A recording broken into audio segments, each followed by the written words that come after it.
Hello, everybody. What's up? Welcome into the Athletic Football Show Fantasy Football Edition presented by KFC. Michael Beller and Brandon Funston here with you. Really excited to be doing this. We are going to be doing this for you through the early portion of the season right here on the Athletic Football Show feed. We'll be doing this on YouTube as well, so be sure to check us out. Subscribe to the Athletic Football Show. Subscribe to our feed on YouTube, and you'll get all the fantasy football goodness you need with, hey, a little bit of chicken as well to go with your fantasy football. Brandon Funston, man, what's going on? Feels like it's been forever since I've talked to you. Yeah, and I really appreciate you fitting me into your lunch plans today. Of course. Very nice to be back and talking with you again. You know, we departed last week from the fantasy side of things, but here we are again. I knew it'd be like a boomerang. You throw yourself away, but you just come back around. You were super prescient on that episode, Funston. You said, I've got a feeling we're going to be doing something together in the not too distant future. And 1 week later, here we are talking to each other. You've been sifting through all the information all summer long. Preseason is over. Training camps are over.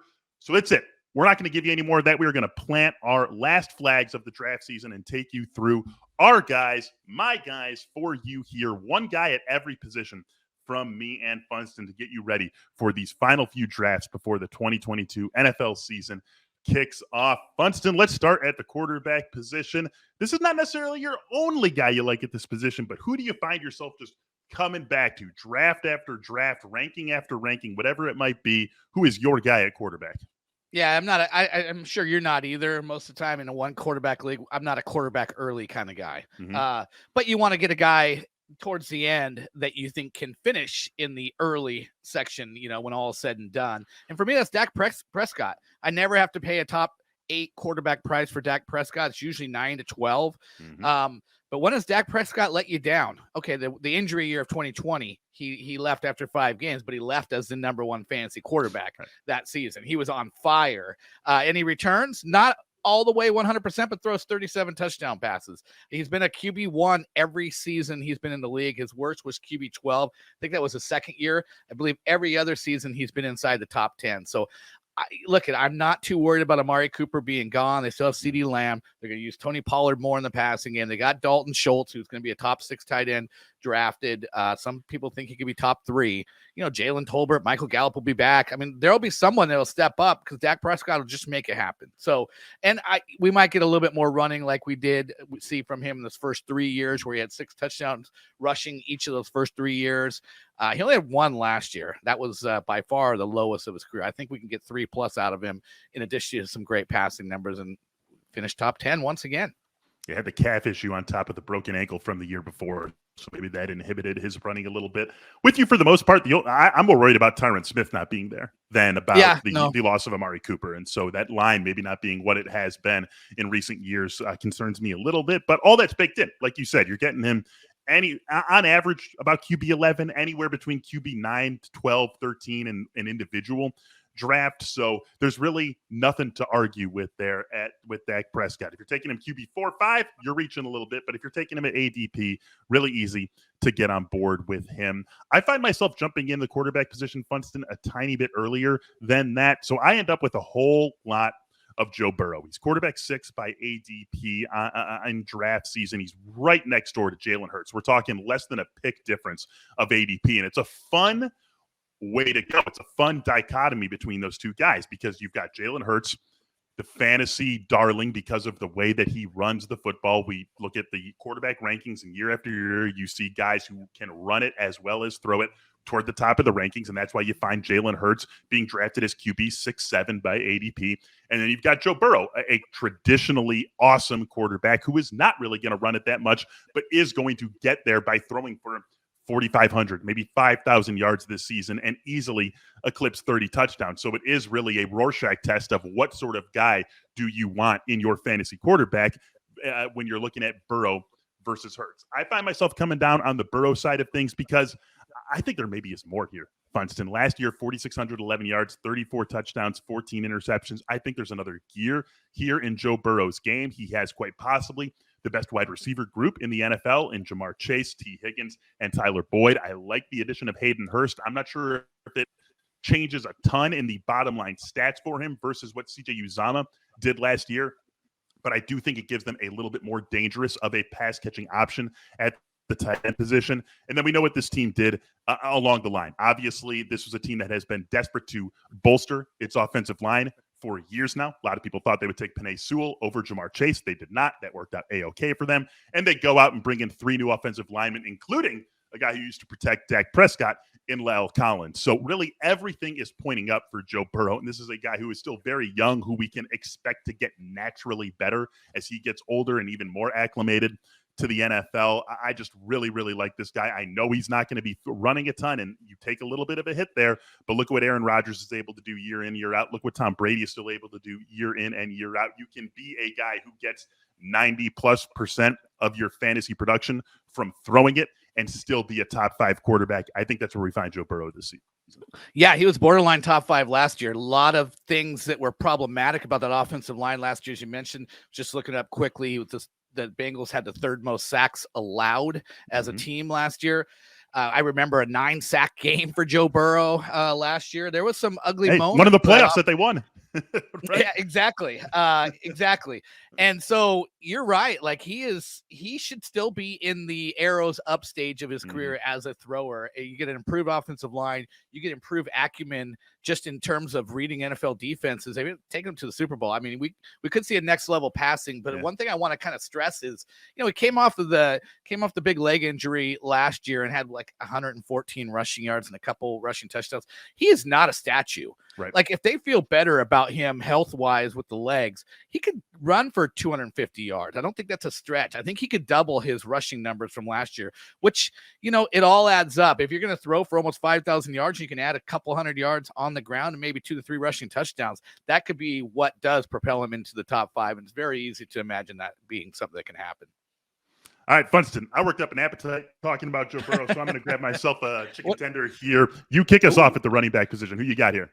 All right, I got Damian Harris. Why do I have Damian Harris? Because I think he was RB13 last year on 200 carries, 18 catches, just a little over 1,000 yards. The 15 rushing touchdowns with a big number. You're getting him in the low to mid-20s right now, and this is shaping up as sort of an uncommon New England backfield where it's going to be all Damian Harris and all Ramondre Stevenson.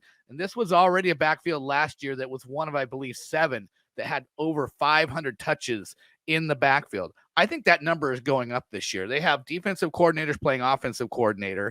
They have a guy in Devontae Parker they brought in to bolster their wide receiver core who gets no separation, is a horrible fit with Mac Jones. This is going to be leaning more on the backfield with less guys to lean on.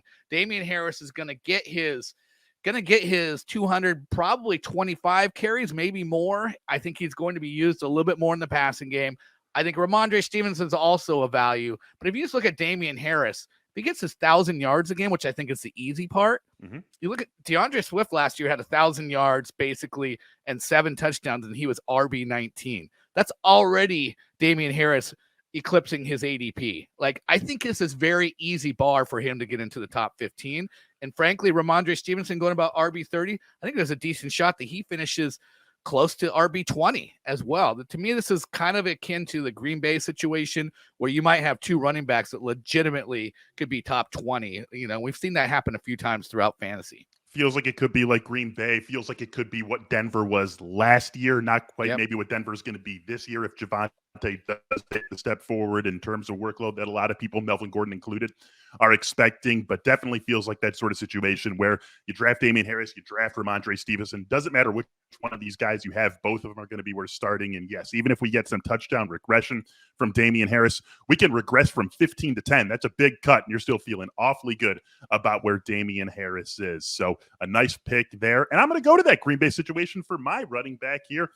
I love Aaron Jones, Funston. I've always loved Aaron Jones. This is a guy who on a per-touch basis has been one of the most effective running backs over the last few seasons. He has absolutely dominated touchdown looks, and he's had to do that alongside Davante Adams in Green Bay, a guy who Aaron Rodgers trusted a whole lot, of course, all over the field, but especially when they got inside the 10, inside the 5. Aaron Rodgers has always loved throwing the football in that range of the field. You go back to Jordy Nelson. Davante Adams took that torch from Jordy Nelson, and he was a go-to guy for Aaron Rodgers when they got down in that scoring zone.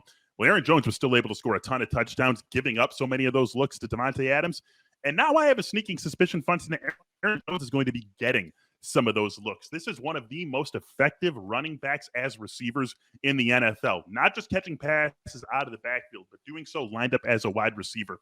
Over the last 3 years, 3 big-time seasons for Aaron Jones, 196 targets. He's caught 148 of them for 1,220 yards and 11 touchdowns. 6 receiving touchdowns last year alongside everything that Devontae did. And we know that the Packers are going to want to find ways to get Allen Lazard involved. Romeo Doubs has had a great summer.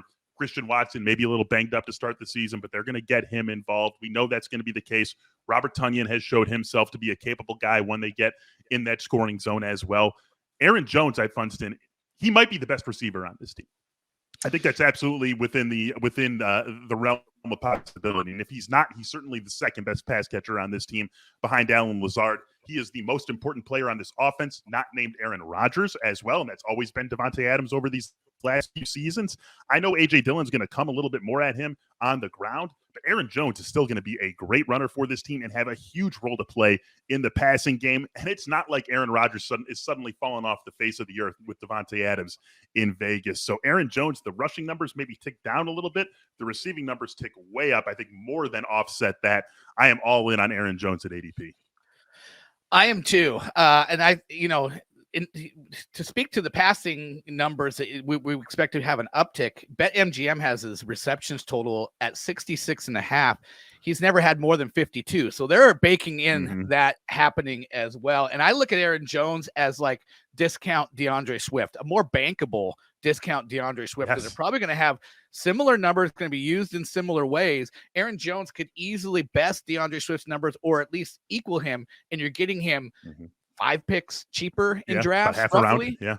Yeah. It's like, look, if you're targeting DeAndre Swift and you don't get him, like, take the win and get Aaron Jones a few picks later. That's just that's the way it is. So, I think we're going to see a definite. I would not be surprised if he catches 75 plus balls.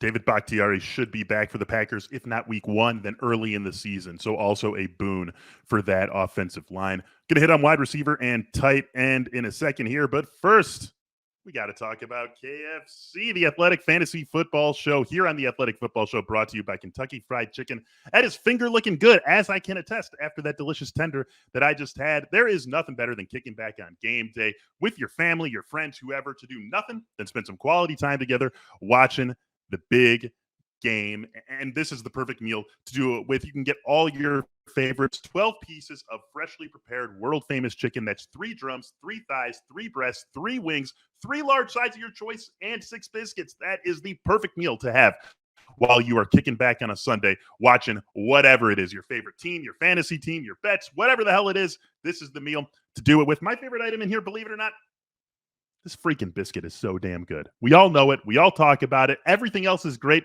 but the biscuit is just that cherry on top. You can also switch it up and get a 12-piece tenders meal and a pair of sides to go with that. 3 sides of your choice, 6 dipping sauces, and 6 biscuits. An entire family meal that the entire family actually likes. It's finger licking good. Order now on the KFC app or at kfc.com. All right, Funston, you're back in here. Let's get to some finger-licking good wide receivers here. You take us to Carolina. DJ Moore pairing up with Baker Mayfield. Best quarterback he's played with in his career? If you think that he's better than Sam Darnold and Cam Newton and Teddy Bridgewater and Kyle Allen, there's been some not great passers there. And to me, he's the, everybody is kind of gaga about, and rightfully so, Allen Robinson finally getting freed up and paired with a great arm. Yep. And Baker Mayfield is not Matt Stafford, but he is a step up in my mind from what DJ Moore has had to deal with. And give DJ Moore credit. Last 3 years, he's basically been putting up top 20 numbers. Despite that, we saw him get 93 catches last year with Sam Darnold playing 12 games, and not a pretty situation. I think he's got a 100 catch upside. Yeah, Christian McCaffrey might have a 100 catch upside as well, but would you bet on any other Carolina receiver getting over 50 catches? Like, I think this is just set up so much. You look at the tight end position, the wide receiver 2 position, outside of DJ Moore and Christian McCaffrey, there is just no bankable targets in this offense. And this is not going to be a great team. This is going to be a team that's going to have to throw the ball. So I think we're going to see 90 to 100 catches from DJ Moore. I have him as my very last wide receiver 1. It's a little bit ahead of ADP. He's going right around wide receiver 15, 14. Yep. But I'll be willing to be the guy that reaches a little bit above that to get DJ Moore, because I just think he's going to be very safe. I mean, he's a guy that's played. We haven't really had injury issues with him. Got a very much both from the same school, but I remember they was compared to Stephon Diggs coming in. I think it's an apt comparison. Really good player, and should just be heads and shoulders above anybody else on this team in the passing. I mean, wildly consistent over these last 3 years. 87, 66, 93 receptions. The yards, that'll blow you away if you don't already know it. 1,175 in 2019, 1,193 in 2020, 1,157 last year, and then 4 touchdowns each of those 3 seasons. So, I mean, if there were ever a guy who we could say we can lock in what his floor is, it's DJ Moore. It's 75, 1,104. That is the worst case scenario for him. And if Baker Mayfield does increase the explosiveness and efficiency of this offense, both of which I think are totally in play, DJ Moore could have himself the best season of his career. So we are on the same page there, Funston. I think we're on a tiny bit of a different page with the guy who I'm going to throw out. I remember one of our fantasy football episodes way back when I was still the host of that show. I'm going to go with Terry McLaurin. And this is something that Robert Mays, host of the Athletic Football Show, has opened my eyes to here. Last year, Taylor Heineke, dead last in the NFL in EPA per dropback on throws deep and outside the numbers. Where does Terry McLaurin do obviously his most dangerous work, but also some of his best work? It's deep and outside the numbers. That's the sort of receiver that can make some special things happen deep down the field to the outside. And Taylor Heineke just couldn't get him the ball there. And he was still able to put up 1,053 yards, 77 catches, and 5 touchdowns on 130 targets. He was wide receiver 25. And we love to dog Carson Wentz. It's understandable why we do. He reached the extreme heights he did in Philadelphia, has never quite gotten back there, has had some ugly, ugly moments in his career, had the horrible-looking interception that effectively ended Indy's season last year. He's an easy guy to rip on, but he's also a competent NFL quarterback, which we just couldn't say about Tyler Heineke on a week-in and week-out basis. You look back at Michael Pittman 1 year ago, 88 catches, 1,082 yards, and 6 touchdowns on 129 targets. Basically the exact same workload that Terry McLaurin had, and was just a tiny bit more effective. He was wide receiver 18. I think we're talking about that as a floor for Terry McLaurin this year. I just don't think it is, we're always talking about the superstar level guys. And of course we talk about those guys for a reason, but there is a huge jump from legitimately bad, which Taylor Heineke was, to league average, which Carson Wentz is. And I think that's going to just redound to Terry McLaurin's benefit. I think getting him inside or just outside the top 20 receivers is a real bargain this season.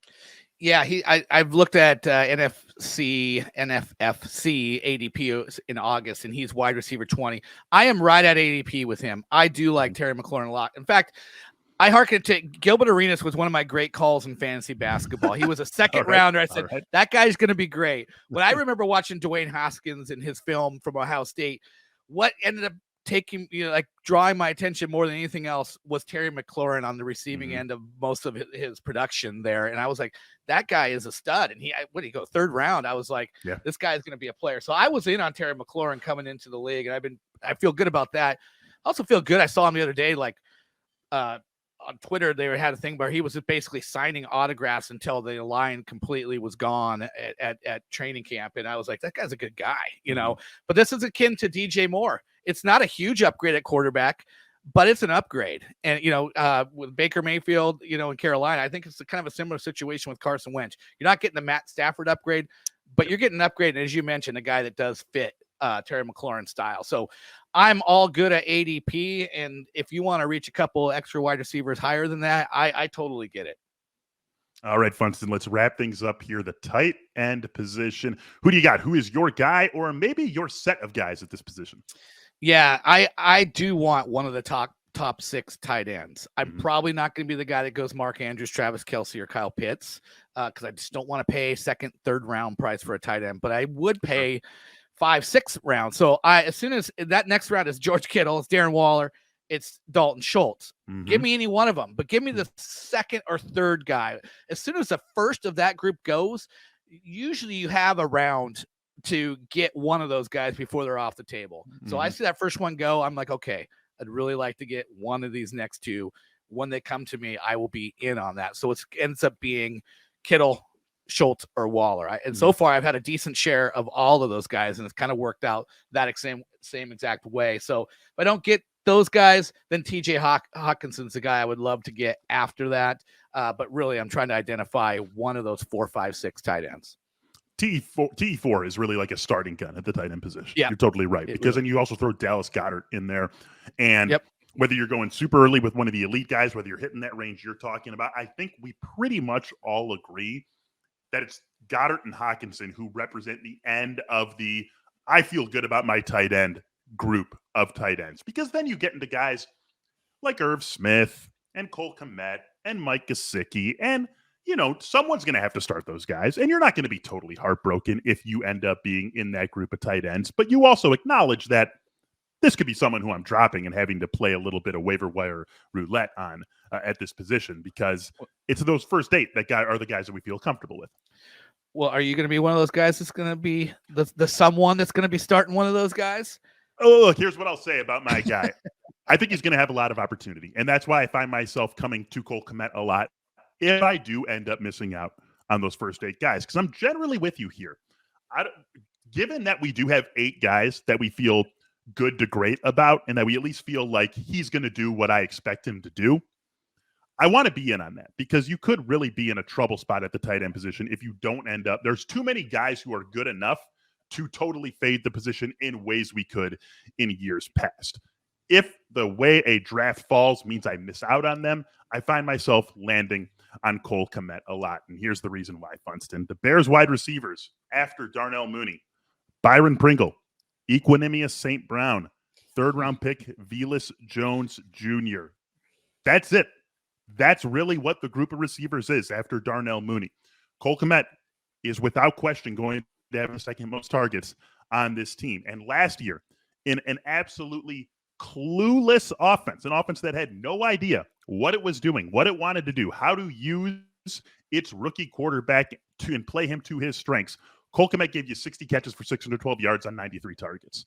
I mean, in as dreadful a spot as a tight end could find himself, that's really not that bad of production. 0 touchdowns. Totally anomalous when you're talking about catching 60 balls on 93 looks.